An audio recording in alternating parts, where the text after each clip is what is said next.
최고의 투자는 건강입니다. 맞는 말씀입니다. 나이가 드니 정말 병원비로 다 들어갑니다. 건강 잘 지킵시다.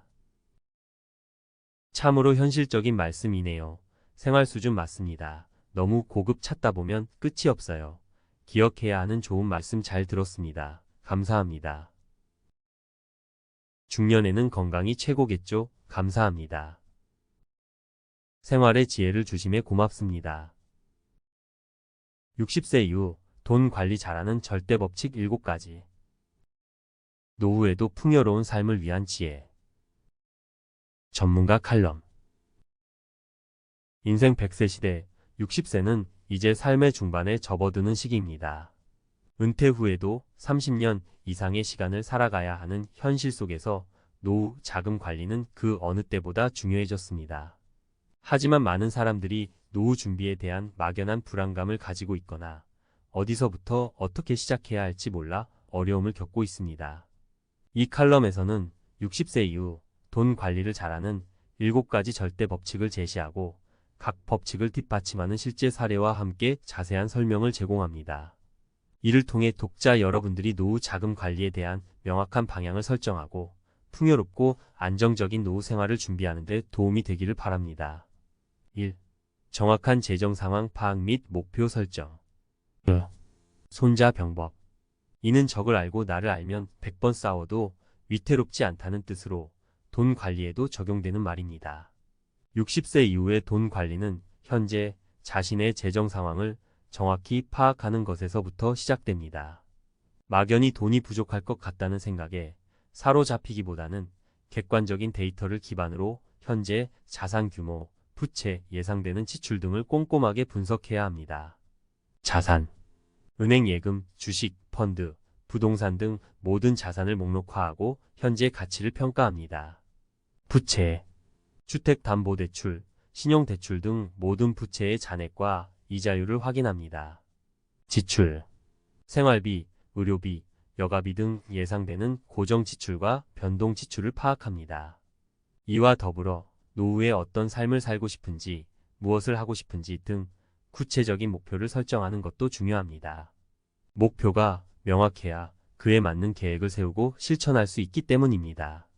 여행, 취미활동, 자녀 지원 등 노후에 이루고 싶은 목표를 구체적으로 설정하고 각 목표 달성에 필요한 자금 규모를 예상해 보세요. 사례 1. 65세의 김 씨는 은퇴 후에도 여유로운 생활을 즐기고 싶었지만 자신의 재정 상황을 정확히 파악하지 못하고 무분별하게 지출했습니다. 그 결과 얼마 지나지 않아 경제적인 어려움을 겪게 되었고 결국 원치 않는 파트타임 일자리를 전전하게 되었습니다. 사례 2. 62세의 박 씨는 은퇴 전부터 자신의 재정 상황을 꼼꼼하게 분석하고 노후 목표를 건강 유지 및 취미 활동으로 설정했습니다. 이에 따라 건강검진 비용, 운동 비용, 취미 활동 비용 등을 예상하여 지출 계획을 세웠고 덕분에 은퇴 후에도 건강하고 활기찬 삶을 유지하고 있습니다. 2. 지출 관리 및 소비 습관 개선. 티끌 모아 태산. 60세 이후에는 고정 수입이 줄어들기 때문에 지출 관리가 무엇보다 중요합니다. 불필요한 지출을 줄이고 소비 습관을 개선하는 노력이 필요합니다. 예산 계획. 매월 예상되는 수입과 지출을 기반으로 예산 계획을 세우고 이를 꾸준히 실천합니다. 불필요한 지출 줄이기, 충동적인 소비, 과시적인 소비 등을 줄이고 필요한 곳에만 돈을 사용합니다. 절약 습관. 생활 속에서 에너지 절약, 식비 절약 등 작은 것부터 실천합니다. 구독 서비스 재검토. 사용하지 않는 구독 서비스를 해지하고 필요한 서비스는 요금제를 낮추는 등 비용을 절감합니다. 사례 3. 63세의 이 씨는 은퇴 후에도 습관처럼 백화점 명품관을 드나들며 쇼핑을 즐겼습니다. 하지만 고정 수입이 없었기에 카드 빚이 눈덩이처럼 불어났고 결국 파산 위기에 몰리게 되었습니다. 사례 4. 67세의 최 씨는 은퇴 후 매월 생활비 예산을 계획하고 불필요한 지출을 줄이기 위해 노력했습니다. 또한 집에서 직접 커피를 내려 마시고 대중교통을 이용하는 등 생활 속에서 절약을 실천하여 노후 자금을 효율적으로 관리했습니다. 3. 다양한 소득원 확보. DONT put all your eggs in one basket. 모든 달걀을 한 바구니에 담지 말라는 속담처럼 노후소득원은 다양하게 확보하는 것이 안전합니다. 국민연금, 개인연금, 퇴직연금 등 연금 소득 외에도 다양한 방법을 통해 추가적인 소득을 창출해야 합니다. 주택연금. 주택을 담보로 매월 연금을 지급받는 주택연금을 활용합니다. 임대소득 부동산을 임대하여 안정적인 임대소득을 확보합니다. 파트타임. 건강과 경력을 고려하여 가능한 범위 내에서 파트타임 일자리를 찾습니다. 재능기부. 자신의 재능을 활용하여 봉사활동을 하면서 소정의 활동비를 받을 수 있습니다. 사례 5. 68세의 강 씨는 국민연금만으로는 생활비가 부족하여 주택연금을 신청했습니다. 매월 연금을 지급받아 생활비 걱정을 덜었고 남은 여생을 편안하게 보내고 있습니다. 사례 6. 64세의 윤 씨는 은퇴 후 자신이 가지고 있던 그림 그리는 재능을 활용하여 지역 주민센터에서 그림 강좌를 개설했습니다. 강좌를 통해 소정의 강사료를 받으면서 경제적인 도움을 얻었을 뿐만 아니라 새로운 사람들과 교류하며 사회적 관계를 유지할 수 있었습니다. 4. 투자 포트폴리오 재구성. 하이 리스크 하이 리턴. 투자에는 항상 위험이 따르지만 저금리 시대에는 적절한 투자를 통해 자산을 불려나가는 것이 중요합니다. 60세 이후에는 투자 목표를 수익 창출보다는 안정적인 자산 유지에 두고 투자 포트폴리오를 재구성해야 합니다. 안전자산 비중 확대. 예금, 적금 등 안전자산의 비중을 늘려 자산 안정성을 높입니다. 분산 투자. 주식, 펀드 등 투자 자산은 분산 투자하여 위험을 분산합니다. 장기 투자. 단기적인 시장 변동에 흔들리지 않고 장기적인 관점에서 투자합니다. 전문가 활용. 투자 경험이 부족하다면 재무설계사 등 전문가의 도움을 받는 것도 좋은 방법입니다. 사례 7. 60세에 은퇴한 정 씨는 퇴직금을 고수익을 쫓아 주식에 투자했다가 큰 손실을 입었습니다. 이후 재무설계사의 도움을 받아 안전자산 위주로 포트폴리오를 재구성하고 분산 투자 및 장기 투자 전략을 통해 안정적으로 자산을 관리하고 있습니다. 5. 건강관리. 건강이 최고의 재산이다. 건강을 잃으면 의료비 지출이 늘어나고 경제적인 어려움을 겪을 수 있습니다. 또한 건강해야 활기찬 노후 생활을 즐길 수 있습니다. 규칙적인 운동, 건강한 식습관, 정기적인 건강검진 등을 통해 건강을 유지하는 것은 노후 자금 관리만큼이나 중요합니다. 규칙적인 운동. 걷기, 수영, 요가 등 자신에게 맞는 운동을 꾸준히 합니다. 건강한 식습관. 균형 잡힌 식사를 하고 인스턴트 음식 섭취를 줄입니다. 정기적인 건강검진.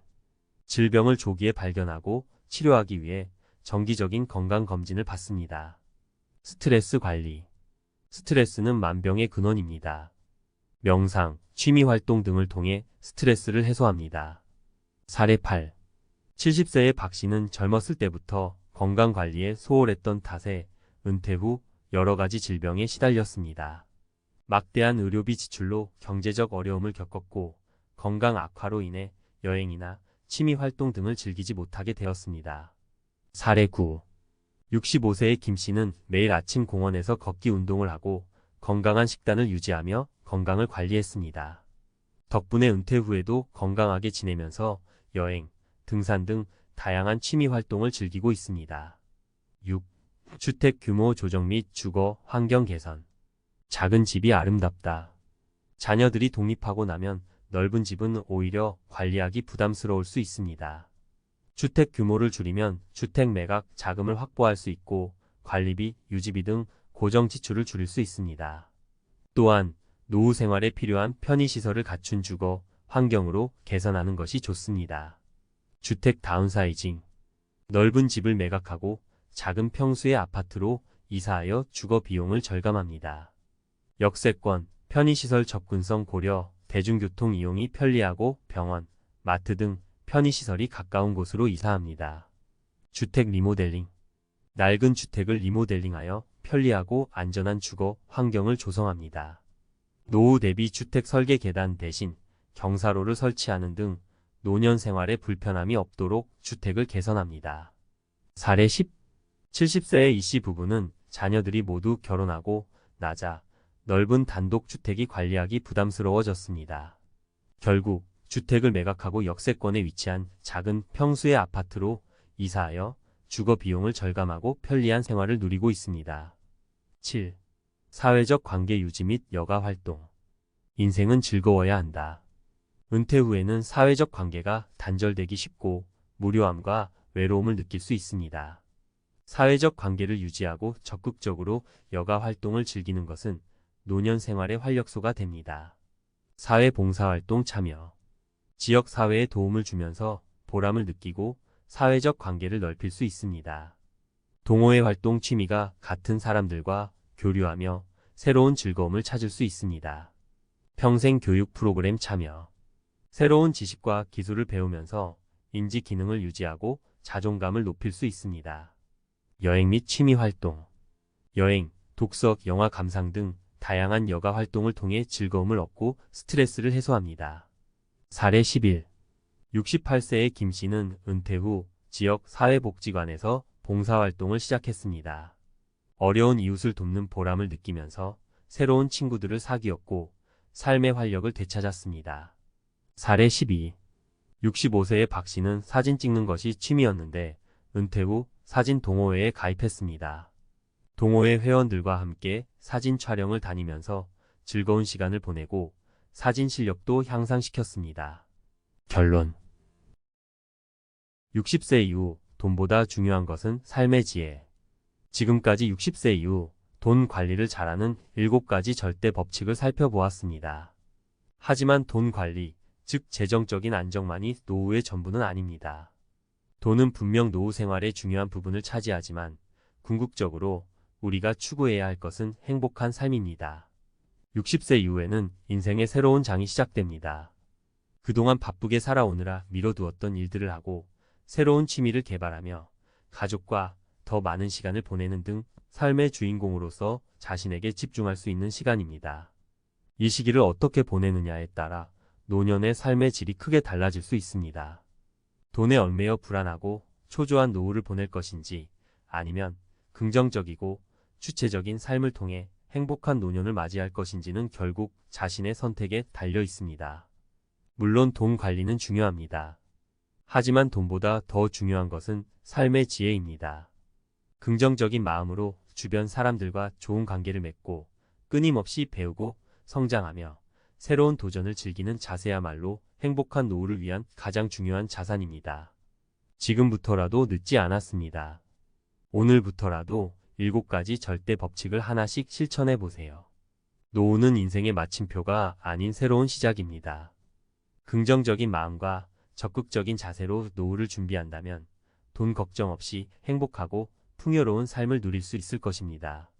인생은 60부터 라는 말처럼 60세 이후에도 꿈과 열정을 가지고 멋진 인생을 만들어 나가시기를 바랍니다.